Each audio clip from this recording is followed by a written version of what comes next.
मुझे कई लोग पूछते हैं कि तुम वीडियोस बनाती हो, वीडियोस बनाने के लिए तुम्हारे पास कोई हेल्पर नहीं है, सिंगल हैंडेड काम है, फिर भी तुम्हारा घर इतना वेल मेंटेन्ड, नीट और क्लीन कैसे रहता है? कैसे करती हो यार इतना सब? तो इसका पूरा क्रेडिट मेरी कुछ हैबिट्स को जाता है, जिससे मैं ये सब कर पाती हूँ।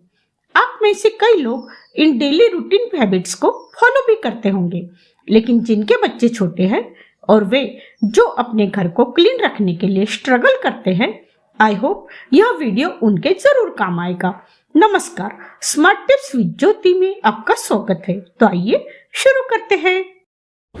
सबसे पहली बात, घर की हर बड़ी से बड़ी और छोटी से छोटी चीज, यहाँ तक कि सुई रखने की जगह भी फिक्स रखें, ताकि घर के किसी भी सदस्य को यदि सुई की जरूरत हो तो उसे पता हो कि सुई यहाँ पर है, और उस चीज को जैसे कि सुई को यूज करने के बाद वापस उसे उसी जगह पर रखें।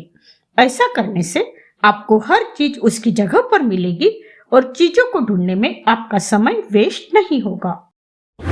मैं डस्टबिन को हमेशा क्लीन रखती हूँ, क्योंकि यदि गीला कचरा डस्टबिन में रह जाएगा तो उससे बदबू आने लगती है और उससे कॉकरोच, मक्खी आदि भी होने लगते हैं।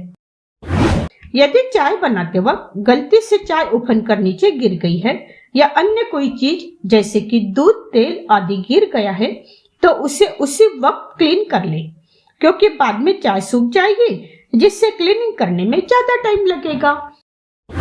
ब्रेकफास्ट, लंच और डिनर के बाद डाइनिंग टेबल को रेगुलरली क्लीन कर ले, जिससे डाइनिंग टेबल हमेशा क्लीन रहेगा। मैं बाजार से सब्जियां लाने के बाद हमेशा उन्हें धोकर, सुखाकर फिर फ्रिज में रखती हूँ। यदि सब्जी थोड़ी सी है तो उसे सुखाने के लिए मैंने ये ऑर्गेनाइजर तैयार किया है। ऊपर में जूनी बेडशीट है और नीचे में गेहूं की बोरी लगाकर मैंने इसे सिला है। गेहूं की बोरी की वजह से नीचे का काउंटर टॉप गीला नहीं होगा। मसाले का डब्बा भी क्लीन रहे, इसके लिए मैं उसके साइज का पेपर काटकर डब्बे में बिछा देती हूँ, फिर मसाले रखती हूँ। इससे कुछ दिनों बाद मुझे सिर्फ पेपर निकालकर फेंकना पड़ेगा, मसाले का पूरा डब्बा क्लीन नहीं करना पड़ेगा। आखिरकार कुछ जुगाड़ तो करने ही पड़ते हैं ना, जिससे क्लीनिंग में टाइम कम लगे और हमारा घर भी क्लीन रहे।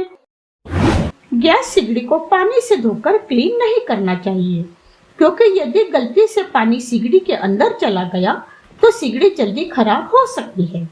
सिगड़ी को क्लीन करने के साथ साथ गैस के पाइप को भी जरूर क्लीन करना चाहिए। काउंटर वॉल को भी क्लीन जरूर करें। जिस कंटेनर में हम बर्तन क्लीन करने के लिए स्क्रबर आदि रखते हैं, वे भी कुछ दिनों के अंतराल में क्लीन कर लेती हूँ, जिससे वो ज्यादा गंदे नहीं होते हैं। किचन टॉवेल या स्पंज आदि जिससे हम किचन की सफाई करते हैं, वे भी फ्रीक्वेंटली क्लीन करना चाहिए, नहीं तो उनमें बैक्टीरिया पनपने लगते हैं। किचन में क्लीनिंग के लिए अलग अलग टॉवेल, जूने कपड़े और स्पंज आदि जरूर होना चाहिए, जैसे कि हाथ पोंछने के लिए अलग, बर्तन पोंछने के लिए अलग, काउंटर टॉप पोंछने के लिए अलग, टाइल्स पोंछने अलग। मैंने हाथ पोंछने के लिए किचन डोर के पीछे इस तरह नैपकिन को हैंग कर दिया है। किचन डोर के पीछे ही एक बैग में मैं जूने कपड़ों की कतरने रखती हूँ। ये यूज एंड थ्रो वाले कपड़े हैं। यदि हमसे गलती से दूध, चाय, तेल आदि कुछ गिर जाए तो उसे इन कपड़ों से पोंछकर मैं कपड़े को फेंक देती हूँ। ऐसा करने से हमारा किचन नैपकिन या स्पंज आदि क्लीन रहते हैं और हमें गंदे कपड़े धोना भी नहीं पड़ते। मंदिर में जब हम दिए की बाती को निकालते हैं तो हमारी उंगलियां थोड़ी गंदी हो जाती है। यदि हम इसी हाथ से अलमारी खोलेंगे तो अलमारी भी धीरे धीरे गंदी दिखने लगेगी। इसलिए मैं अलमारी में जूने कपड़े का एक टुकड़ा रखती हूँ और इससे उंगलियां पोंछ लेती हूँ। ये कपड़ा भी मैं एक बाउल में रखती हूँ, जिससे अलमारी क्लीन रहती है। ठीक इसी तरह मैं ऑयल कैन पर पुराने सॉक्स का टुकड़ा लगा देती हूँ, जिससे कैन ऑयल से भरती नहीं है और जहाँ पर हम ऑयल कैन रखते हैं वो जगह भी क्लीन रहती है। अगरबत्ती स्टैंड के पास मैं एक प्लेट रखती हूँ, जिससे अगरबत्ती की राख प्लेट में ही गिरती है और मंदिर क्लीन रहता है। हमारे घर में कितना भी महंगा फर्नीचर लगा हो, टाइल्स लगी हो, यदि बेडशीट पर सिलवटें हैं तो बेडरूम बिखरा बिखरा लगता है। इसलिए सुबह मुझे जब भी समय मिले मैं बेडशीट को जरूर ऑर्गेनाइज करती हूँ, जिससे दिन भर बेडरूम क्लीन दिखता है। मैं बेड के पास एक रनर जरूर बिछाती हूँ। इससे हमारे पैरों की डस्ट रनर पर आ जाती है और बेडशीट क्लीन रहती है।